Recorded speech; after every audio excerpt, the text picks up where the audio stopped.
Well, hi, good morning, and thank you so much for joining me here in my shop on October 22nd, 2023 for another tube radio I'm starting on here.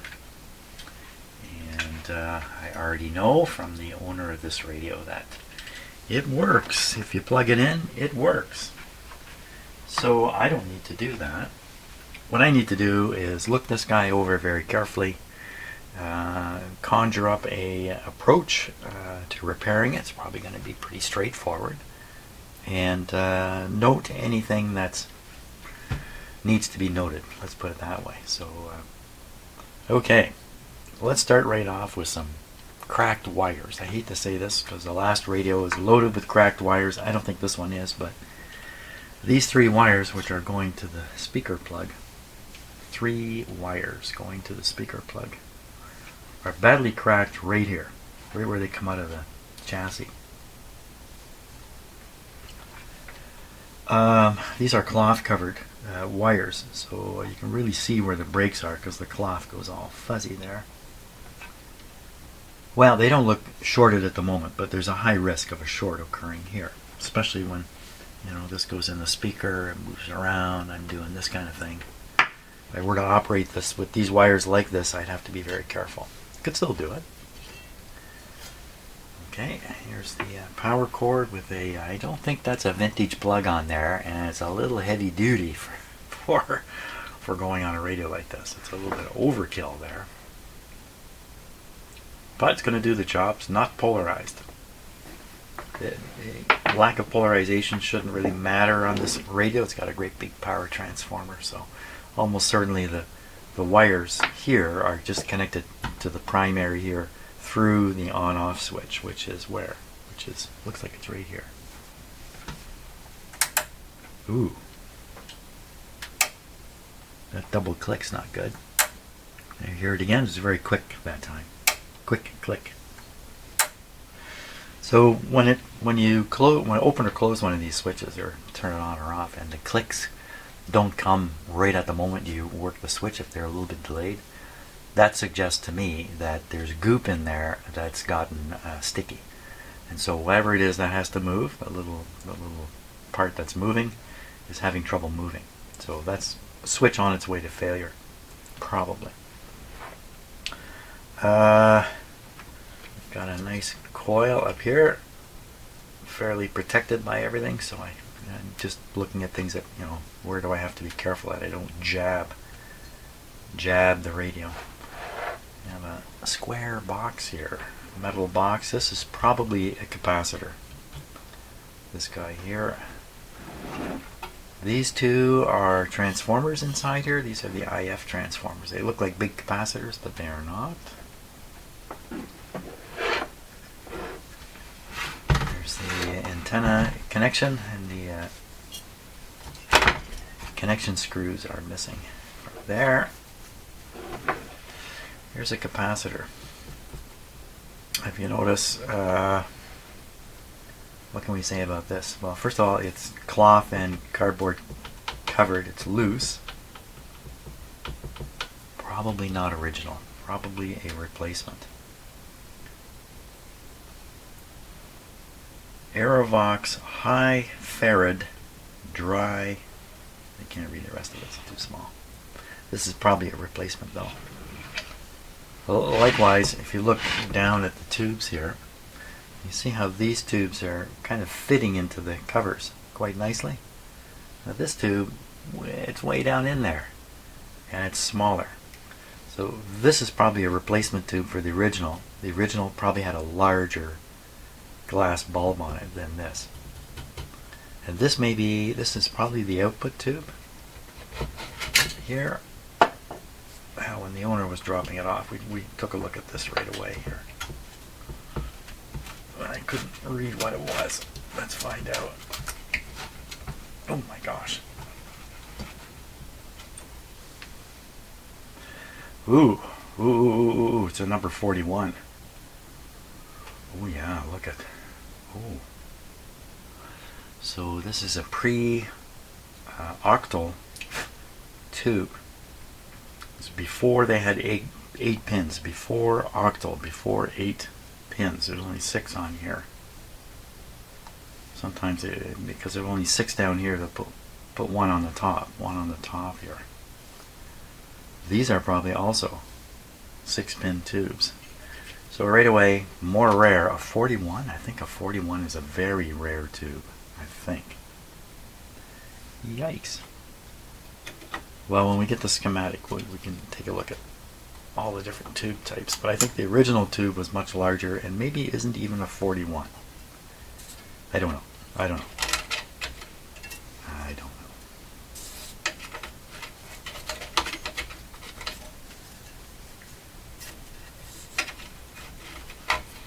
Don't put it back on. Okay. So that's the top. Let's tune it and just see how it... a little creaky, but turns nicely. So this is using the technique where, because most of these, when you get to the end, okay, you have a knob on here, you have a fair bit of power, and you can continue turning. And if they don't make an allowance for people to turn past the end, it'll use the strength of the knob here, and something is going to break somewhere. So most of these radios have some way to slip. A lot of them it's just a string, you know, it's a simple thing. It slips at the end. This one's got a slightly more interesting approach. It has this big plate here. And if you look, you can see that there's some dark on it from here down. You can think of that like a tire mark. There's no tire involved, but you can almost think of it like a skid mark down here. And what's going on is when you're turning the tuning knob, you're turning a wheel that's pushed into contact with this. It's metal on metal. There's no gears here, no teeth, nothing. It's just a friction. Sometimes they use a spring-loaded caliperish approach. Caliperish. And it goes like this. And then the whole caliper turns and turns this. What are they doing in here? So this is the this is not the caliper squeeze. It's just pushing on the edge of the plate.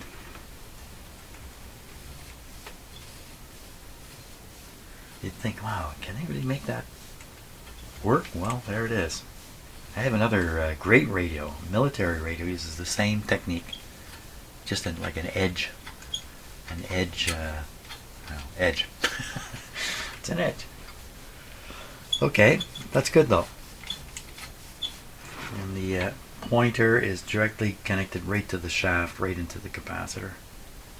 So it really is indicating the position of the capacitor. There's no gearing and stuff like that going on. Okay, so there's a bottom plate on here, and we need to remove the bottom plate and take a peek inside. So, remove the screws here.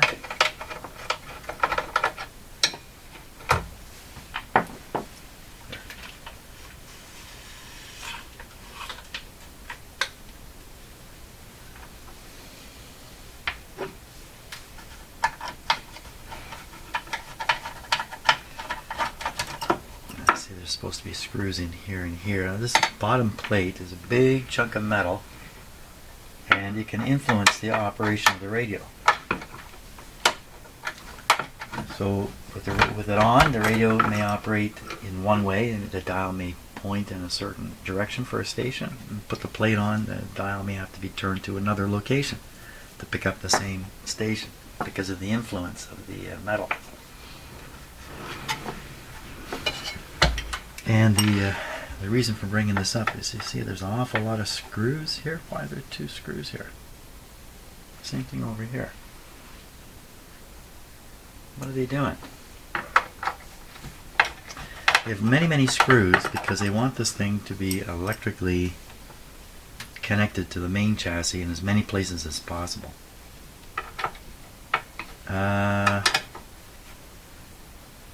You know, I can see down through this hole here.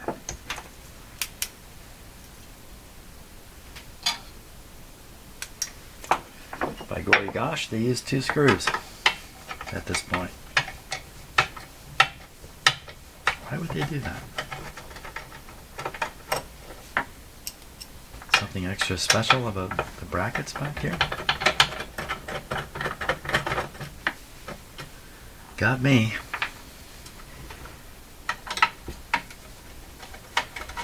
They had a bad experience with an earlier model and decided they'd have to put two screws in here.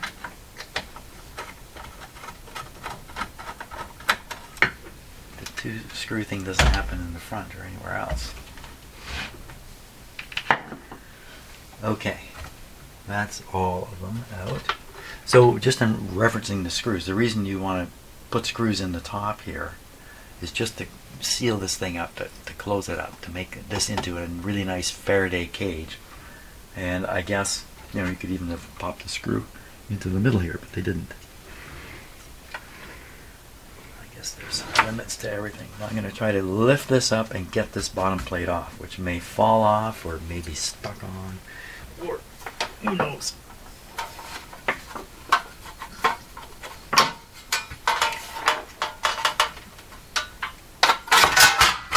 There she goes. Let's see what's going on here. Well, what has happened here? What is this doing here?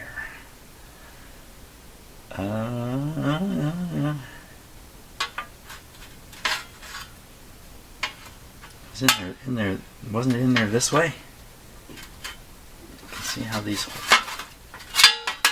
holes line up here. It should be in this way. Where's this one? There it is. Okay, I think I see the situation. Well, there's two screws.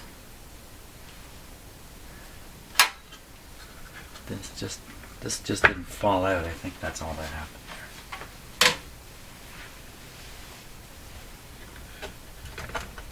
Yeah, this didn't fall out. Okay, we're going to tip this up with the transformer side down. See how nicely they've done it? It's just all nice to be tipped up. I wonder if they did that on purpose. And here's a look at what's under there. Well, no one's been in here fiddling around, at least at first glance. These could be replacements. They might be replacements. Let me take a closer look. We might be able to sort that out. You see, here's a wax one in here, and here's another cardboard tube one, I can call it. Power cords coming in. The internal wires in really good shape. This could be a replacement cord, but they're taped here, and they're taped with friction style tape, or hockey tape if you're in Canada, and right onto the primary wires. And this is quite common. I find this quite regularly. Rather than the wires going to a terminal and being soldered, they're just floating connections here, which is really a lousy way to do this kind of thing. You notice the friction tape really works. It just gets harder and harder.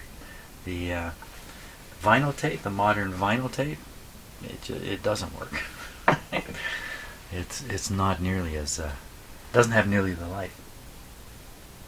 Another example of moving forward but moving backwards. Well, let's get out the close-up camera. We'll take a closer look at this guy. Doesn't seem to be a lot of parts. You notice they have this plate here, and they mounted many of the parts on it. So I think what you're seeing is the start of engineering modern electronics. Now this is pretty old. This is from the 30s, so a long ways to go to get to anything that might be considered modern. But they've put the parts on a plate, and they've got the connectors here. And there's no trace on this thing. There won't be any copper trace or anything. They hadn't gotten to that point yet. But you can see how they're starting to think about this kind of thing. Could be this plate was made up on a bench with all the parts, and then the made up plate was provided to another builder who's actually building the radio. And you just grab that plate, screw it in. it's riveted here to a bracket, and the bracket is screwed up here. Just fit it in there, tighten it down, and then bring wires over. Just wires. Here's a capacitor though, but mostly, yeah, just wires. There aren't a pile of parts coming off this into the radio. That's almost certainly how they did it. Interesting. You're seeing very, very early sort of progress towards circuit boards and stuff like that. Let's look at the speaker wire here. So they have it knotted here. It's not particularly good. The wires seem okay in the radio. The real problem is just right at the entrance and then out here. So we'll probably have to replace these 3 wires all the way in. So three wires. Why you got 3 wires going to a speaker? Don't you just need 2? Not in these old radios. So this old radio, this speaker does not have a permanent magnet. It has a big coil here to create the magnetism to make the speaker operate. And it's kind of a radio trick that was learned very early on, that there was current available to run through this coil. And that's basically the current of the radio, the power supply in the radio. So you have a certain amount of direct current flowing in the radio. If you could get that current to flow through here, you'd have a magnet. And that's what they do. And it even goes further. The power supply power going through here, it benefits from this coil. The coil helps get rid of any hum that's remaining. Right? You're starting off with 60 cycle AC, and then you're converting that into DC in the radio using a rectifier. But the DC is pretty lumpy at first. So you need to filter it. So in a modern radio, they tend to use big capacitors. These old radios, because of the need for this arrangement, there were no permanent magnets strong enough to operate these big speakers. He introduced an opportunity to not just use a capacitor, but use a coil as part of the filter. Okay, so if you know electronics, you know a pi filter, that's probably what's in here. A capacitor, coil, capacitor. And the capacitors are relatively small because building big honking capacitors back in the day was difficult. Even a relatively small, like a 10 microfarad capacitor is going to be, this kind of size. So if you want to put in 50 or 100 microfarads, you might have some trouble getting there.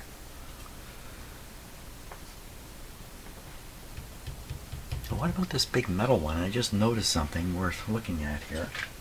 The big metal one is disconnected. There's another capacitor down here. Well, if you've disconnected this, what's in its place? Well, what is taking its place?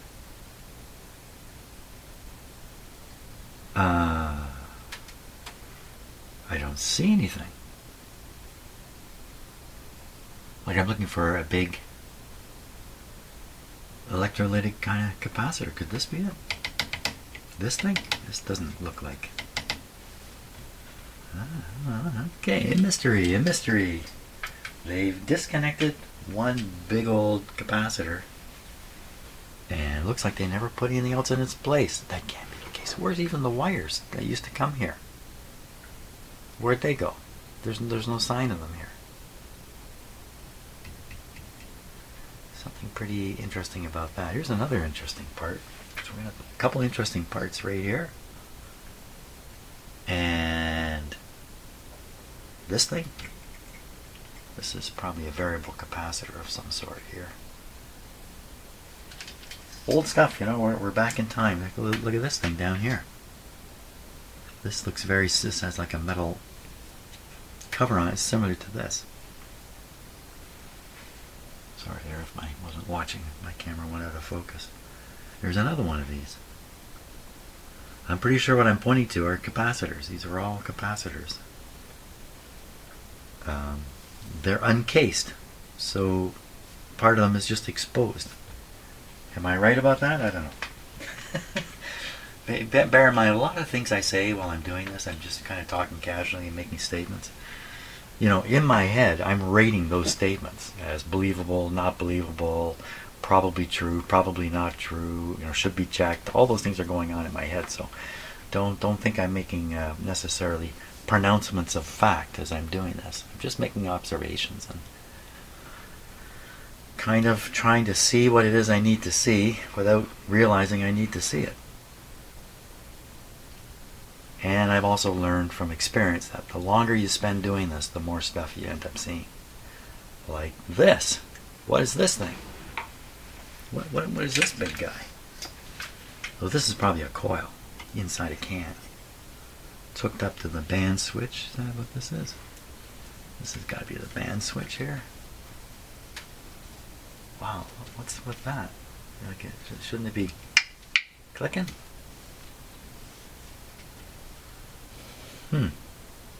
But that's probably a coil inside there.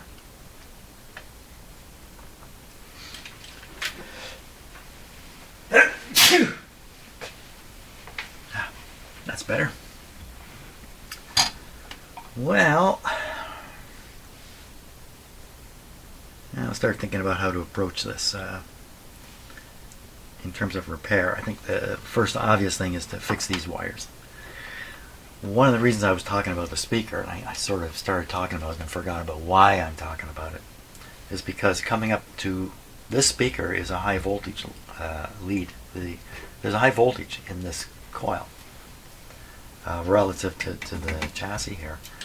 You know, most modern speakers, all modern speakers have permanent magnets, and modern starts in like mid-1940s or so. And you only need 2 wires coming up with a very small signal to drive the voice coil down in here. This one, you need to bring up enough power to drive this. And you also, it would look like there's another transformer here. And so I don't yeah, so the leads coming from here are going into here. Whoops. Going into here. This is a transformer inside this box. Wow, that's like a welded shut metal box there. And then the output is coming on here.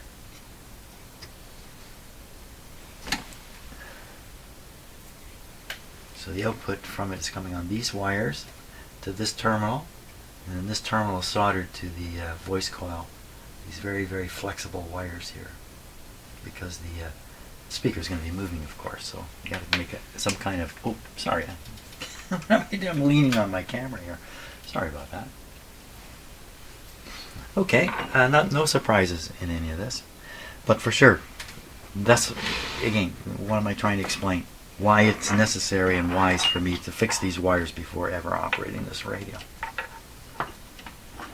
So maybe that's the goal for today.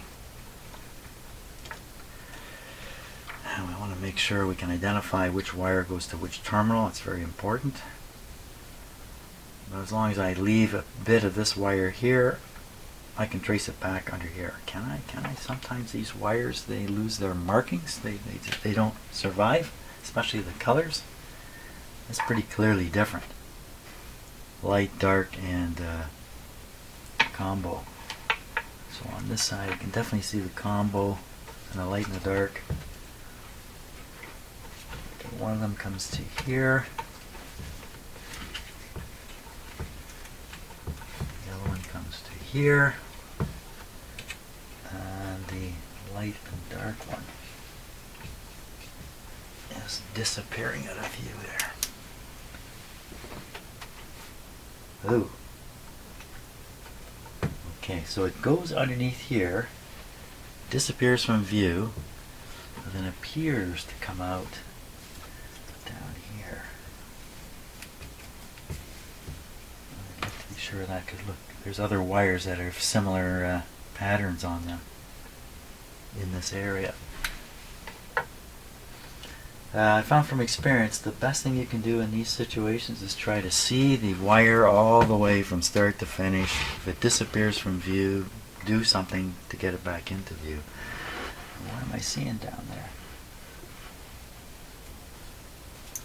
There's a bunch of paper in here. Let's get the close-up camera going. Yeah. Let's do that.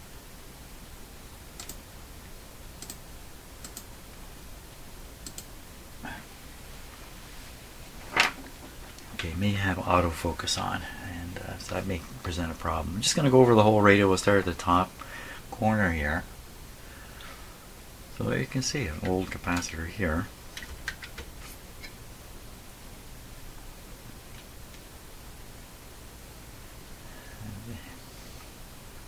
Some of this looks resoldered.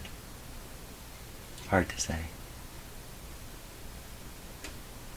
Imagine the clunky soldering irons they were using back then, working in dark factories. Look at that connection. Right here. So they wouldn't allow this in a factory environment. You can afford to make one radio like this. You can't make 5,000 of them and have this kind of stuff in it. So this is almost certainly a replacement. And this guy too. Had a hard time soldering here onto the chassis.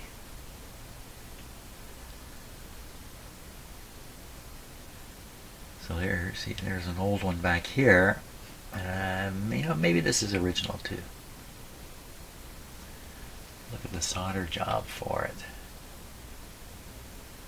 I'm going to have to change the focus on this camera here. It looks original to me.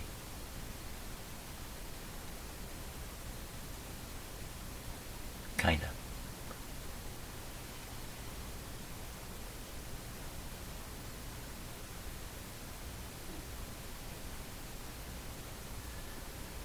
Well, this all looks like it's been fiddled with. This looks like a cold. It's not good in the camera with my eyes. This looks like a cold solder joint here. It has that. It doesn't have the nice shiny surface on it. It's hard to say. Like some of these look like they've been melted up. Why wouldn't he change this one? Yeah, this work could have been done back in the 1940s.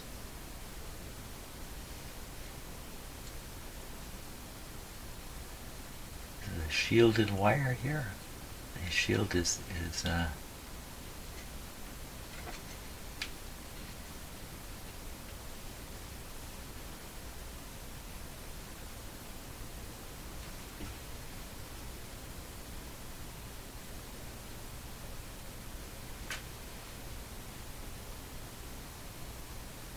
what's going on here? It looks like they've got a shielded wire. They've pulled the shield out here. Where's the wire? Oh, way back here. This is the wire here. And we've got the shield coming all the way across here.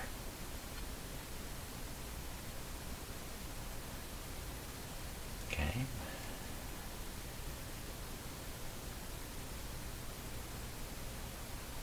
Certainly does have the look of being worked on. And it doesn't look very well soldered, does it? I think it's okay. It's just, well, I'm working in these dark factories. Working with soldering irons that are the size of baseball bats. Okay, small baseball bats. Come on, camera, keep focusing.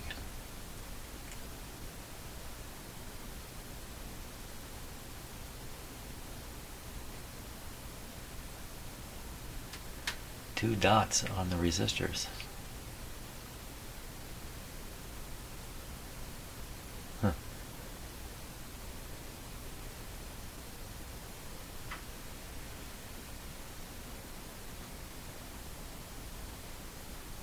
Come on, just trying to get the focus to happen here.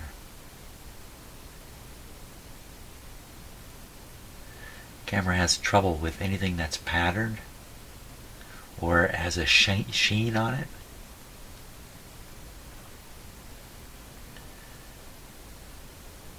So I'm pretty sure this is a capacitor of a sort.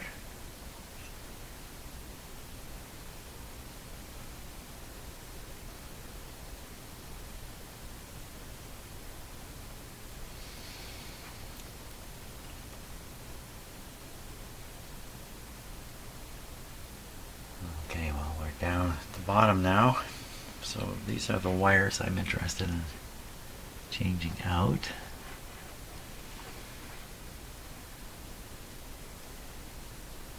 The one I wanted to chase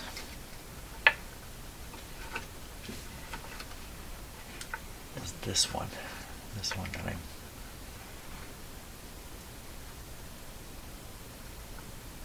See, there's one right above it. It's got the same pattern. You tricky people. There's another one in there. It looks like it has the same pattern. Okay, so this one is going...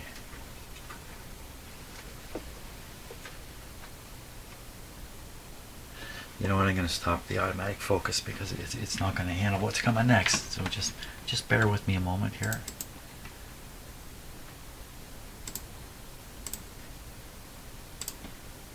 I'm just going to freeze the focus. There.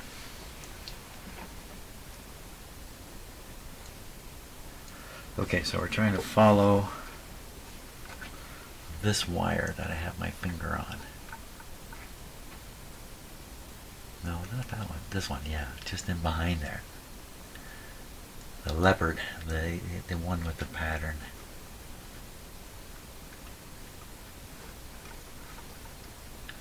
What's it doing behind here? This is where you get tricked.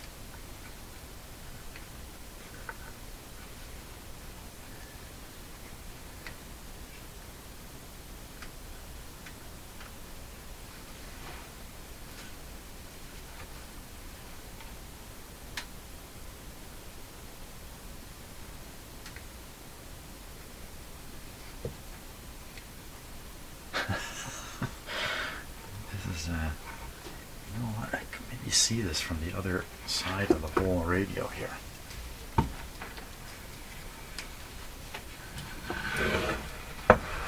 Side of the whole radio, not part of the radio. Okay, one of these is that wire. Which one was it?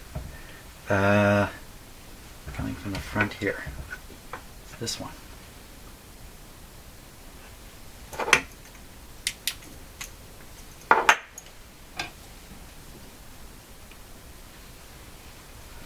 Okay, let's start again.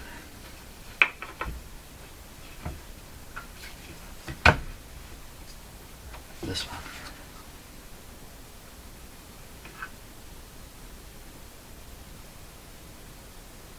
It's disappearing again. It's definitely turning.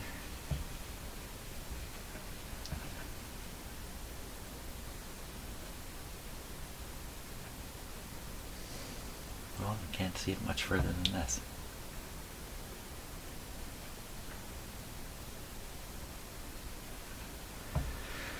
Okay.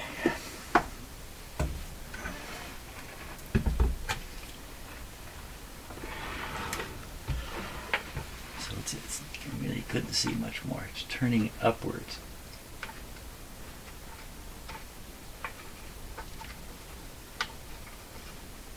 This is it. Pointing at it. Oh boy. There it is. Right off the end of my finger. Going up behind this piece of paper. Heading up. This is that board, the edge of the board, right up at this thing here. It's going behind the board. Is that it coming out? I don't think so. At a glance, yeah, but how can I possibly get a better look in there? You can get out the ohm meter and start, ohming out wires and trying to figure out which one's which or prove it. I'll probably do that in the end to prove it.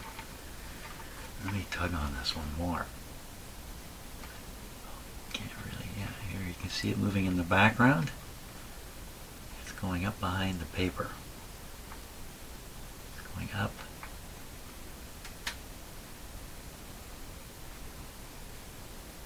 There it is. I think it's that one right there.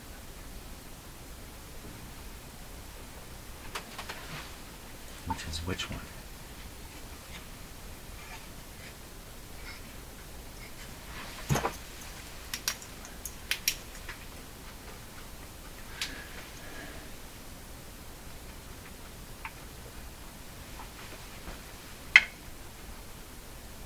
Yeah, you can practically see it at its entire distance.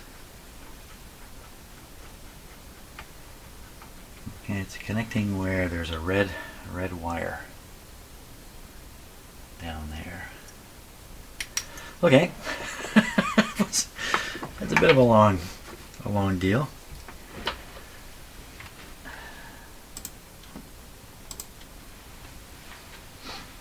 So what I want to do now is cut away the wires here.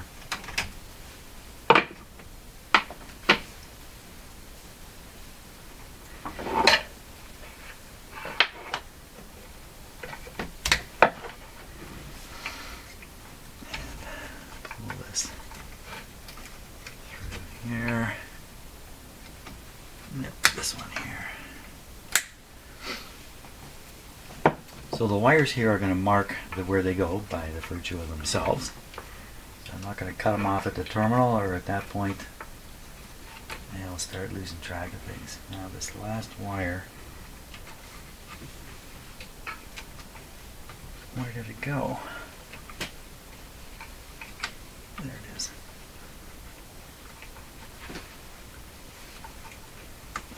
Chance to be absolutely sure.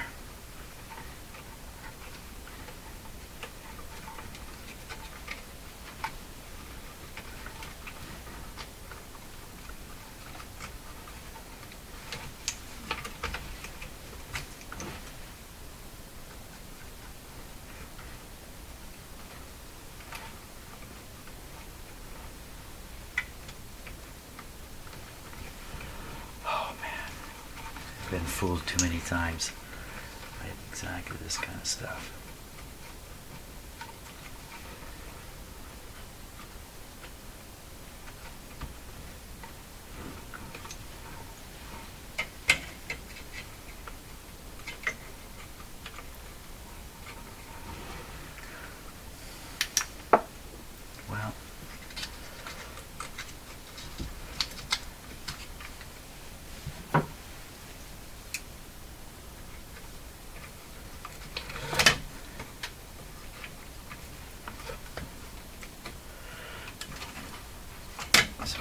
Well, interestingly enough now. Ooh. Yeah, this is the right wire. But by doing this, I've discovered how bad these wires are in here, which is probably typical. The cloth-covered wires.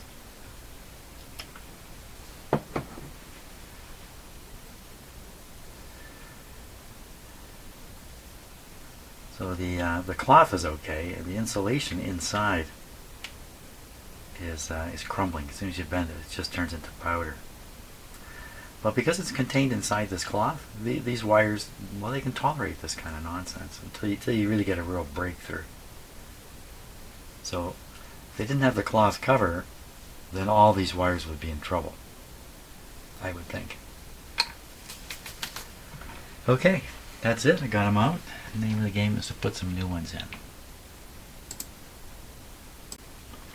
I had a little bit of a surprise here. In my imagination, I was picturing pins, you know, and the wire soldered into the pin. But that's not what this is.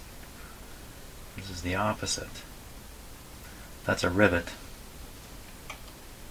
I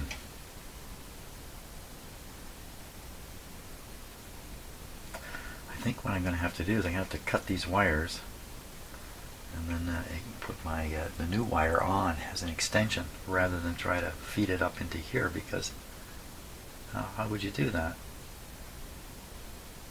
You'd have to drill out this, and goodness knows where you're heading from there.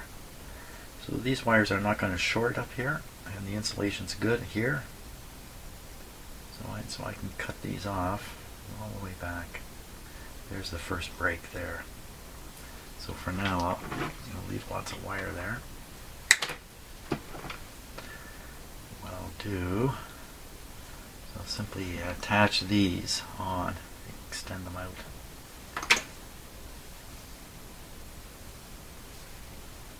Okay. That's the plan now. Okay, let's see if we can strip these.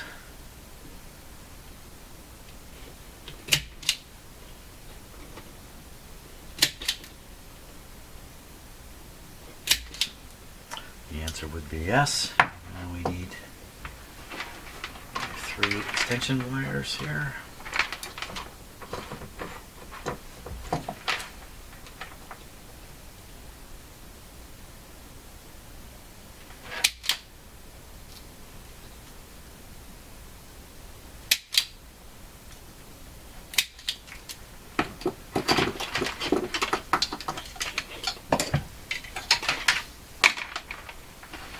There we go.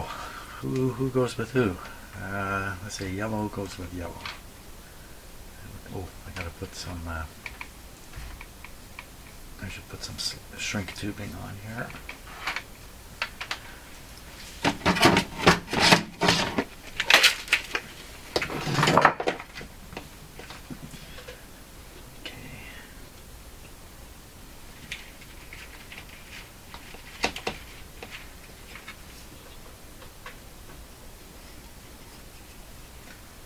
Good.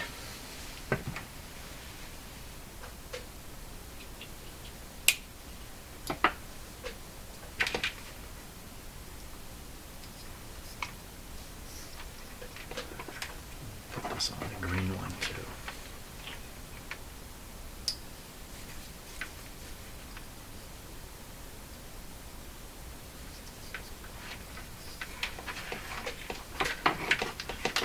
The red one.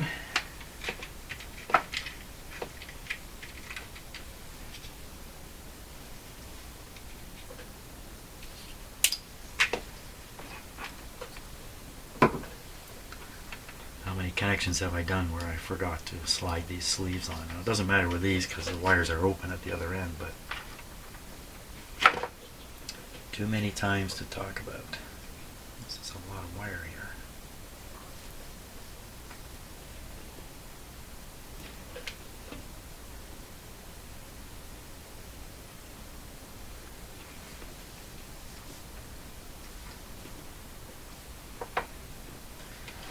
Okay, yellow to yellow.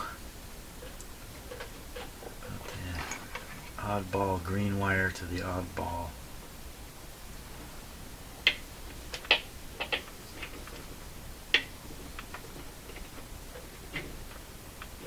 Good. And then the red one.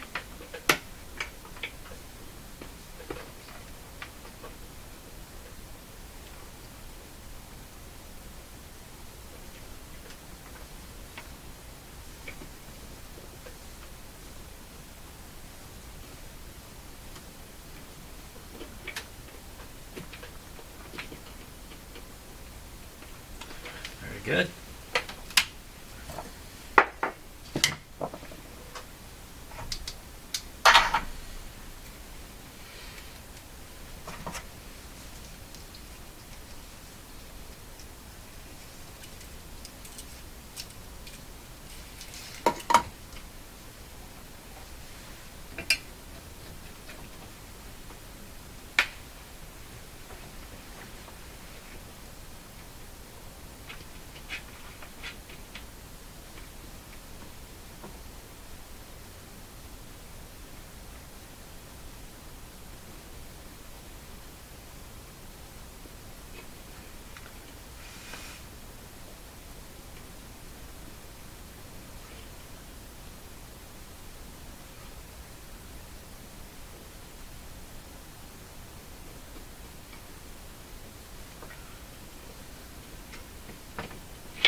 Okay.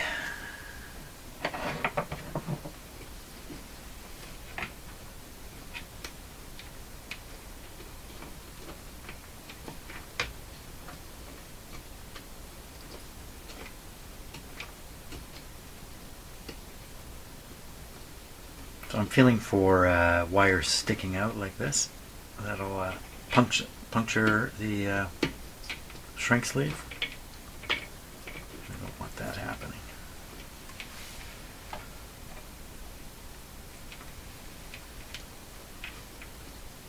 Good.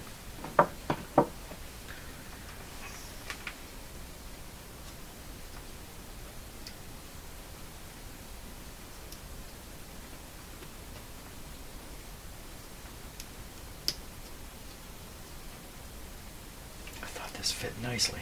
There's a big lump here.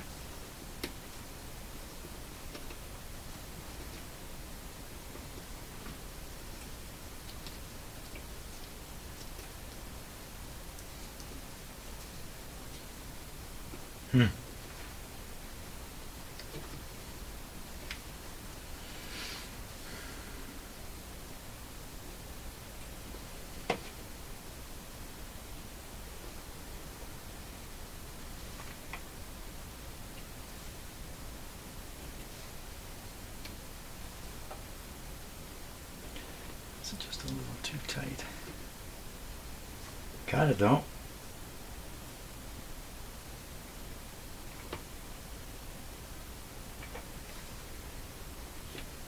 Okay. Wow. There's a piece sticking out right here.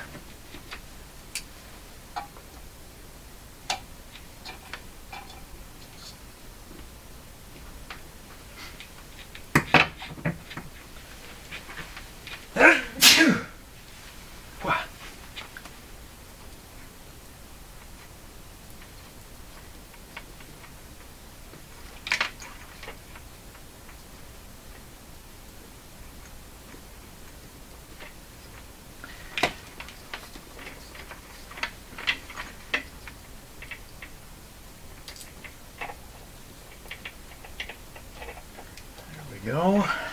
Okay, now we'll shrink those down.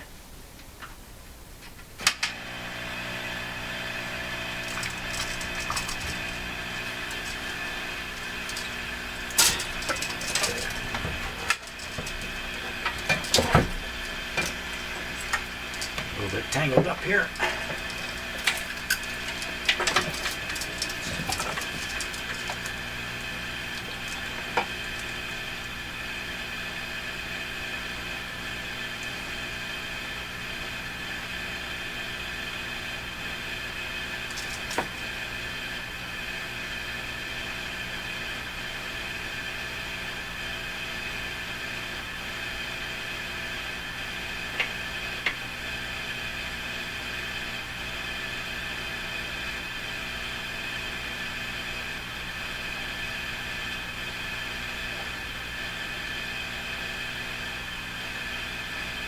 Okay, that'll do it.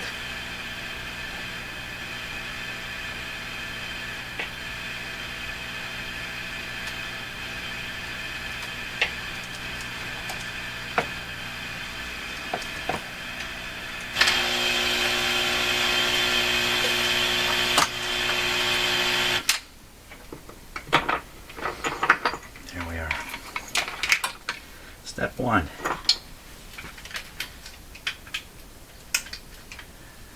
Step two.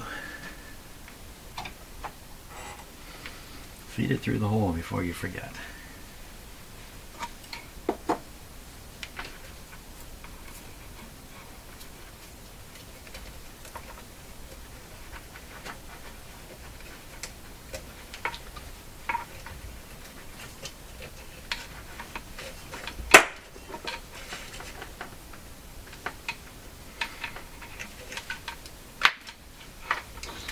Okay, now one at a time. Let's start with the this one, which I've made green. So pick the green wire. Ow! You mean wire, you. Yeah, I shouldn't have this cut back actually. A little hard to fish it up, but we're gonna go up roughly where it went before. Up through here. Roughly.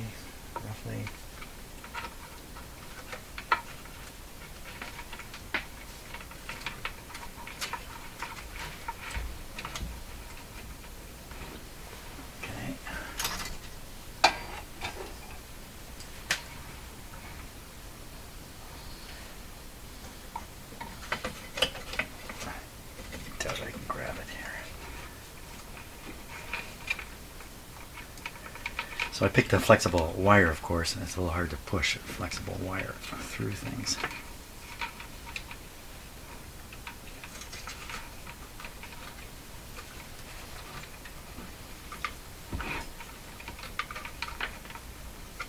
There you go.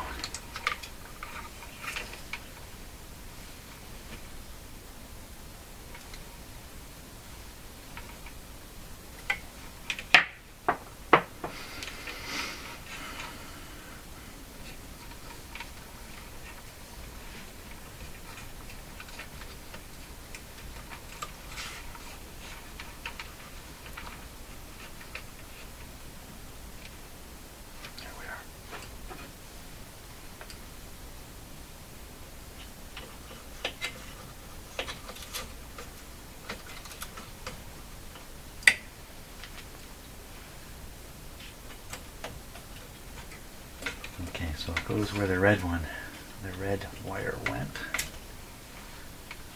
Right there. Right underneath the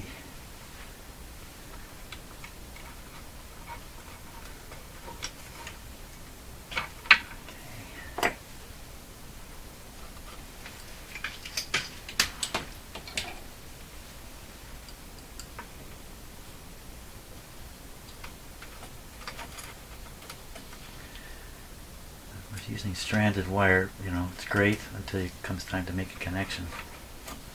And then it turns into a bird's nest.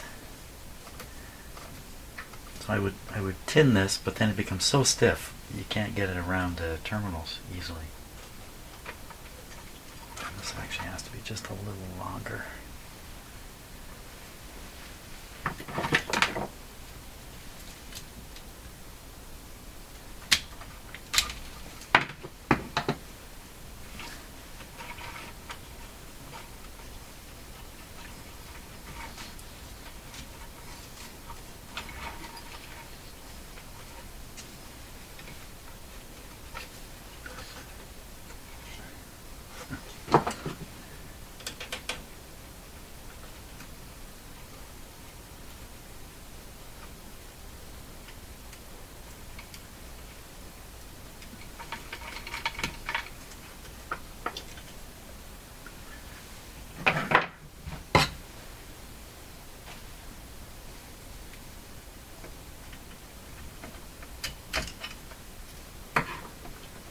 Cutting off the remnants of the old wire.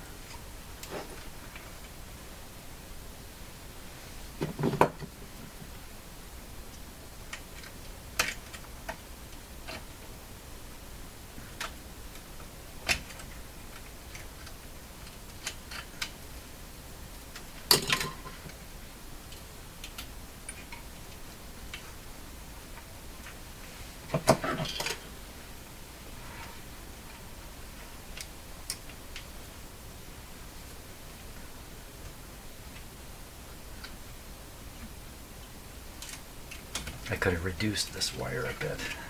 I cut some of the strands away at the end. This would be a little less messy. It's turning into a bird's nest again. Oh, it's a mess.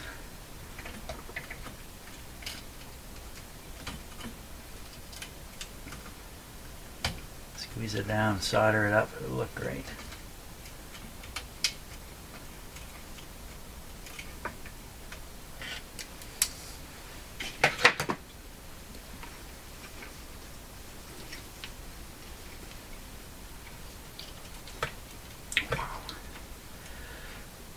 That's not bad. That's good.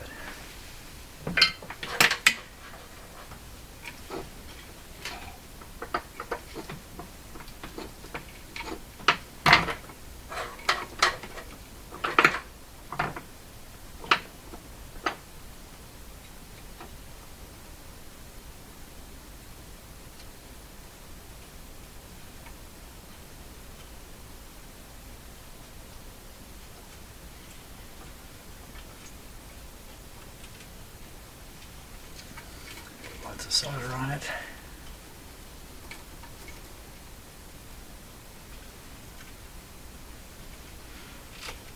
Yeah. ugly, ugly, ugly.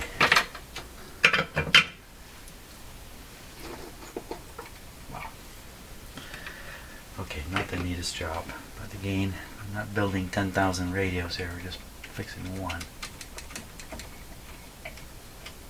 Well, there's no wild strands going anywhere they shouldn't. It's actually not too bad. Okay, one done. Green one. Now we'll try the red one. The red one is the black one. The black one right here. The black one comes around to here. Let's pull back the excess. Trying to get all these wires roughly the same length too. Okay, so we want to come up this way to the black connection. Make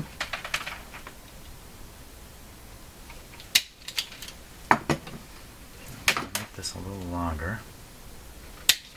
And we'll get rid of some of these.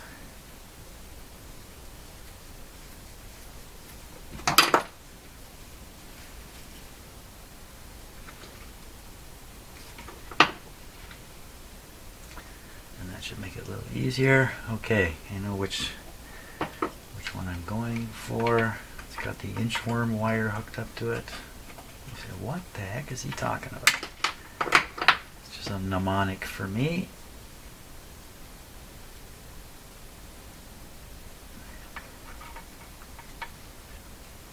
Let's go like this.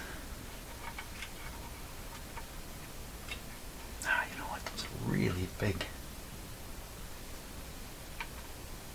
Really big terminals.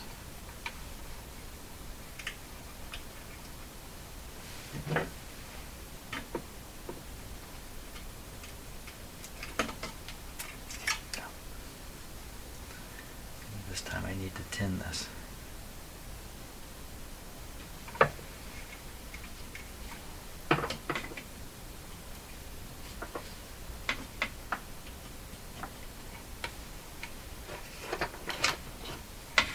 Solder that guy.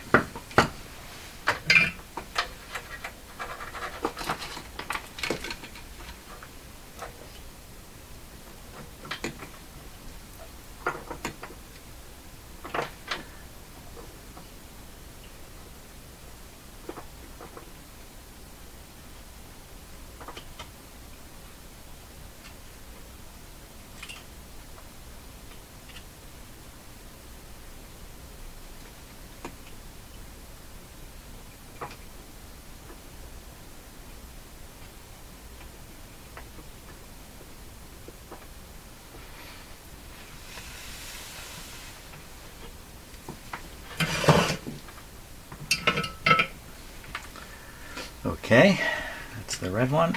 Now the yellow one. The yellow one is the last one. The yellow one's the yellow one. Going down here.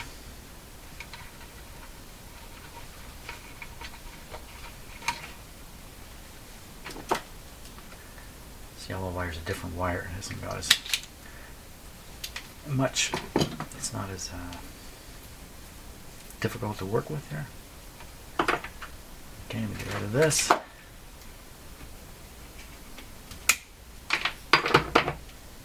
don't know if you can see this. I think probably you can't.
Very good.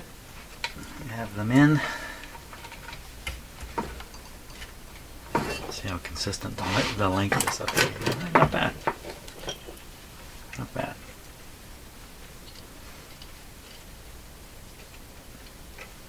Should probably bundle these a little bit. I think I would do that with some very small ties here.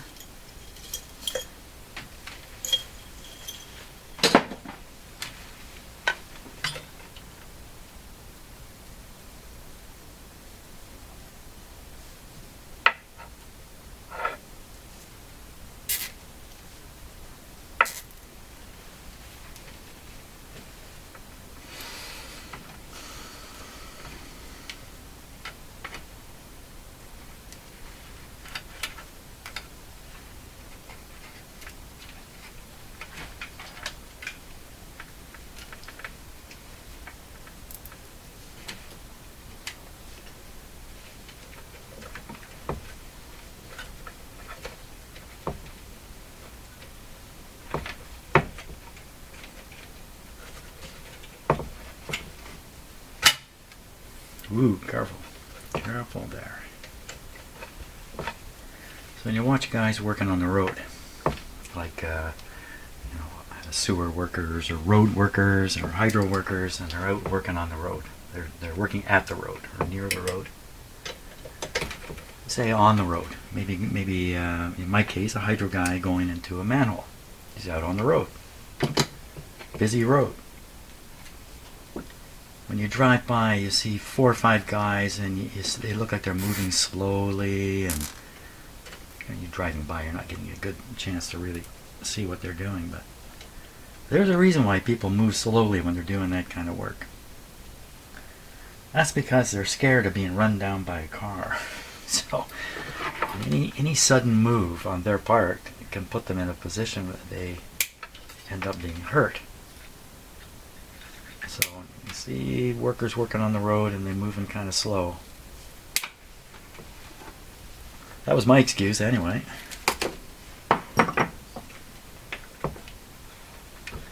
Now, this was strain relieved with a knot. Now I haven't put a knot in there. I'm not going to put a knot in there. What else can we do? Attach it to something solid, but there's really nothing solid there that would be attractive for doing that. We're not worried about it. It's another possibility. Probably not the best. I could have stuck a grommet in here. Well, a little late for that. Yeah.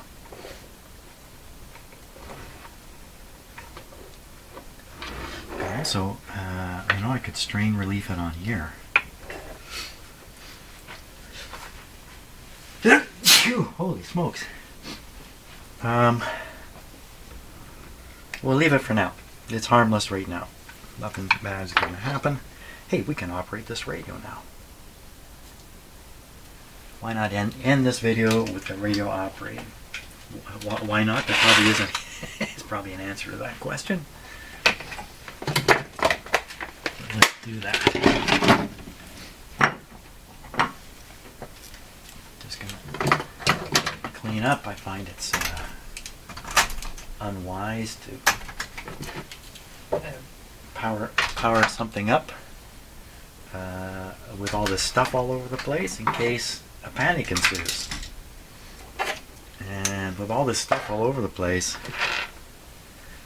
panicking can get pretty ugly pretty fast. You don't want your eye having to sort through all kinds of stuff to find a plug or a wire or whatever it is that you're anxiously trying to get to. Okay, I think we're just about ready. Get rid of the dangerous solder. Dangerous solder. It's a bare wire, right? Laying around on your bench all the time.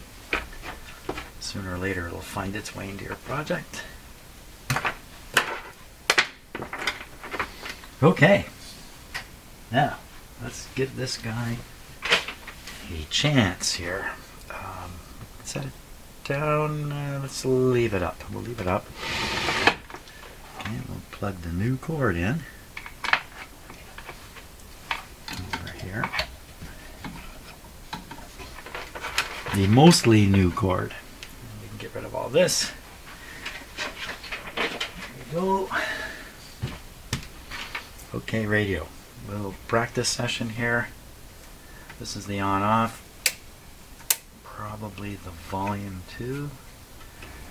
This is a switch. Oh, this switch is discombobulated here. There's a discombobulation occurring in the radio. Here's the switching contact. What's it doing way down here? The two contact surfaces are right here. You can see them there. These two little brass spots.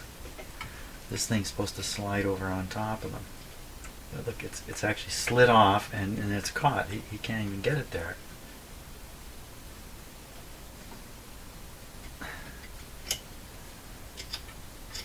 So there's a little piece on the back here which is supposed to keep it from going too far. And if you're gentle, it won't go too far. But if you put a knob on here and your strength goes up by a factor of 5, just from the diameter increasing, and that's what's happened. And what is this switch? Well, in this position, it's connected to nothing. In this position, it's tied to this wire, which is coming over to this capacitor. This is almost certainly a tone switch, high and low. We'll leave it open here in the open position. Okay, what's next on the hit parade? Tuning. And up here we have the band switch with a loose knob. So this is a round. No, it's got a flat. It's got a flat spot on it. So we'll screw this down on the flat spot.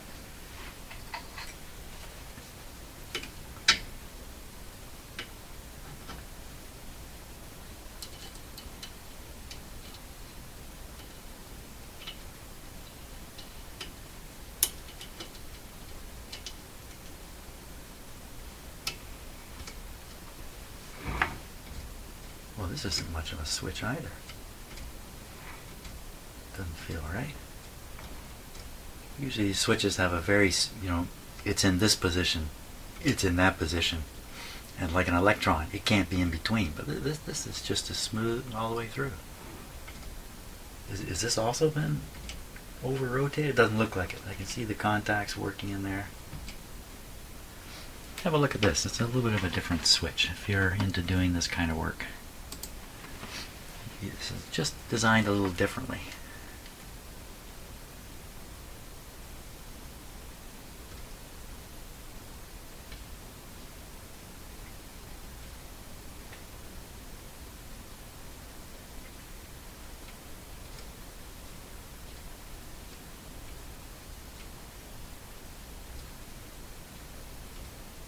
You can see the skid mark on the contact.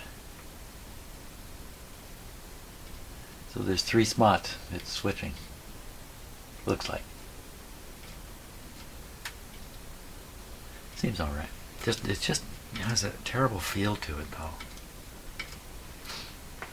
It doesn't have that certainty that comes with a nice click and an indent. Okay, so that's it. So which band's which? I don't know. We'll find out. It's a 2-bander, is that right? Let's look at the dial here. I'll set this down, we'll study the dial, and then we'll turn it on. Well, so you may have heard me talk in previous videos about a new antenna system I have here. System's a bit of a strong word, but new antenna. I have this very interesting, totally different kind of antenna that I've been experimenting with. And rather than have a wire in space and then you're trying to induce voltages on this wire, and then you're trying to convey those voltages to a radio without ruining the antenna at the same time. That's the whole trick of doing it. This is totally different. There's no wire. There's no signal like this. It's a point in space, like my finger. And what the antenna is doing, I'm not even sure you should even call it an antenna. Maybe we should call it a sensor. What the sensor is doing is it's sensitive to the strength of the electric field at the tip of my finger, or this part of my finger. And that's it. It's just picking up the electric field. Now, you hook that up to a radio, that's basically a piece of wire going nowhere. You're not going to hear anything because the radio is looking for a signal to come in, like with some strength behind it, and you can't get any strength out of a point in space. But you can if you hook the point up to a very sensitive transistor, like a FET transistor, and boost it right then and there, right? So the transistor would be sitting right here, basically, boosting what's reaching my point. There's a point in space. It's a measuring device measuring the electric field at that point, amplifying the result, firing it down a cable to your radio. Radio doesn't know any different. It just seems like an antenna. So far, wow, it is thumbs up on this thing. It is really thumbs up on this thing. So at some point maybe I'll demonstrate it purposefully. I mean, I end up using it here. The signal from that point antenna is conveyed down here to my shop, and we'll probably apply it to this radio in a few minutes, in fact. If I'd only stop talking and plug this guy in and make him operate. Yeah, stop talking. I'm excited. Two things have happened in my life here that are extremely important for a radio hobbyist. One is I've eliminated 90% of the noise in my house. Maybe even 95% of the noise in my house. How did I do that? Getting rid of 2 old computers. How come they're making so much noise? The computers issued RF radio noise, strong RF radio noise, spread across the band, basically below 4 megahertz, 5 megahertz. Even when they were shut down. Shut down, guess what? Shut down. Nothing's shut down when you shut down your computer. It's still working away in there, producing a huge amount of radio interference. So all this time in my house, and I'm embarrassed almost to say this, I just assumed that those radios or computers, when you shut them down, they're out of the picture. Well, they're definitely out of the picture now. They were removed. They were disconnected. They are dead dogs sitting somewhere in my house. My 2 new computers, one of which I'm using right now, no RF interference. Why? Is it because the computer I got is fantastic? No, I think I've had 2 junkers running in my life here for about 15 years, generating so much noise without me realizing it, ruining my hobby. Ruining it. So, but it's different now. Noise is gone, and a much better antenna. Oh my gosh, the change is revolutionary. I'm talking again. I could have had this radio on all this time. Okay, so we're going to apply power to the radio. I'm too excited. I'm so excited about this tremendous improvement in my life.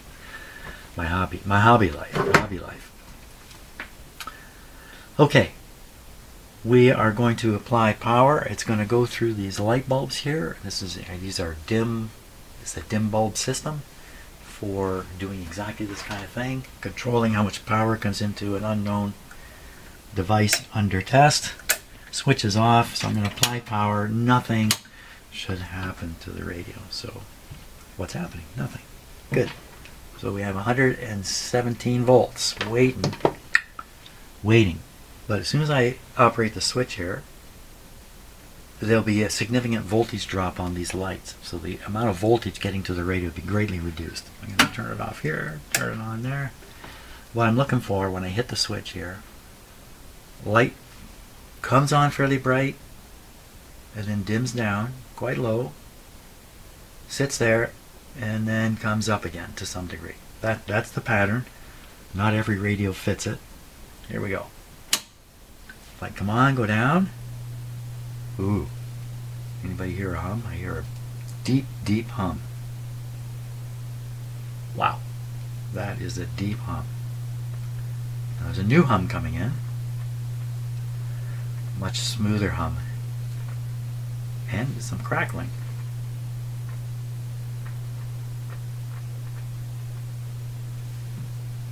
It's almost a bench shaker hum. Okay, did I figure out which this is volume? Yes.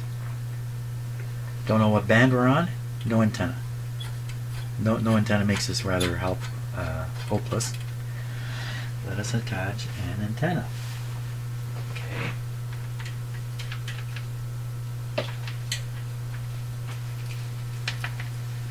Now we're operating the radio with only 90 volts.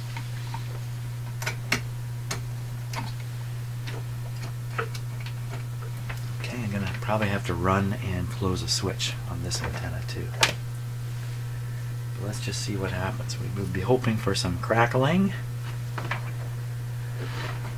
Oh, that's right, the screws are missing. That's okay, I got clips.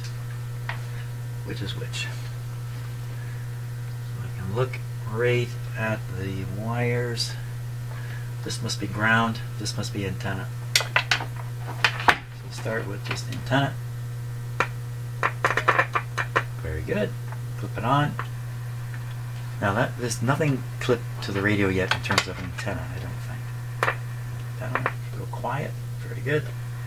I'll leave it like that. I'm going to run from the shop. Make sure this antenna is connected. When I hit the switch, if it's not connected, you should hear it from here. Let's be 14.2 seconds.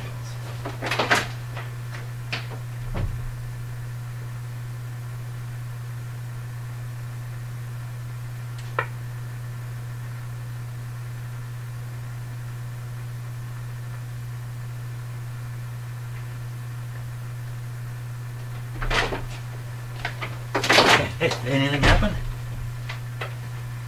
Doesn't sound like anything happened. Okay, we still don't know what band we're on.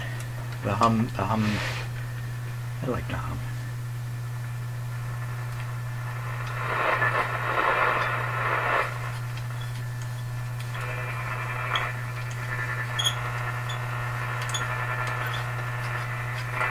That didn't work too good.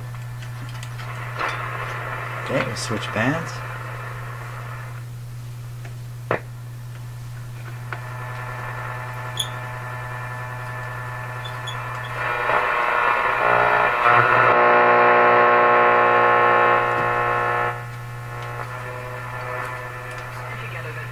Hey.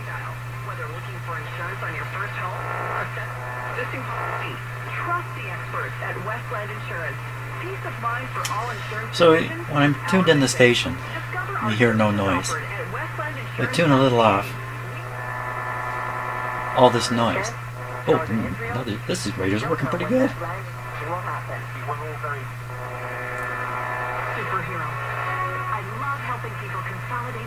How come you can hear this noise in between, but you don't hear it when the station's in? That's because when you tune between stations,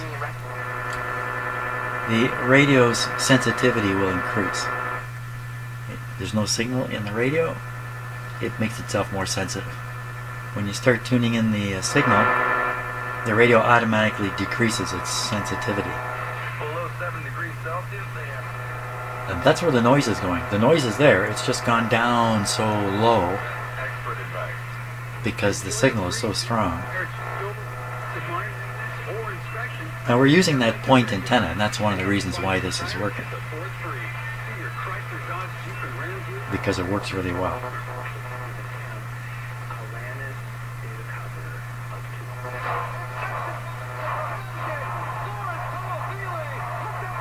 So this is Buffalo.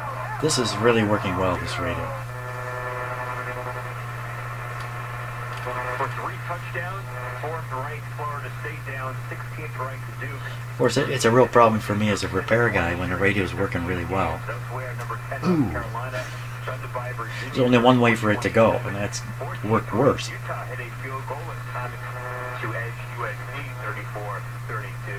Okay, let's cut it off here. Oh, wait a minute. Now we know this is the broadcast. Let's just go on short wave, and we'll tune for a major station. Short wave band is marked down here, it's going from 2.3 megahertz up to 7. So this is just a low band shortwave receiver. This time of day, not likely to pick anything up with this. We might, way up at the top here, we just might.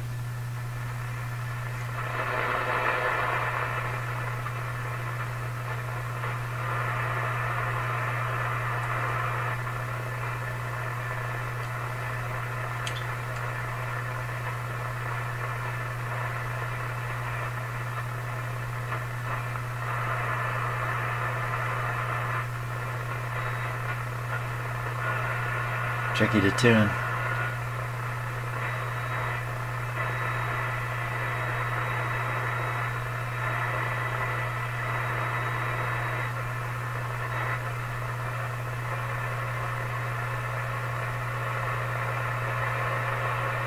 Tone? Yeah, don't turn too far.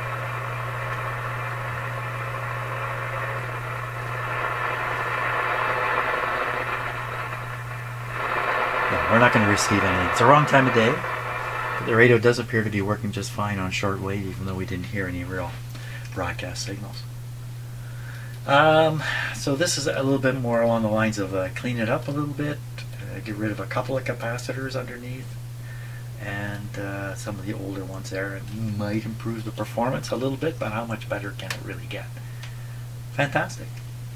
Well, that's great. Well, no doubt doing this was an important step, because a short circuit here with the high voltage that's going to that speaker could lead to an ugly situation. But it won't now.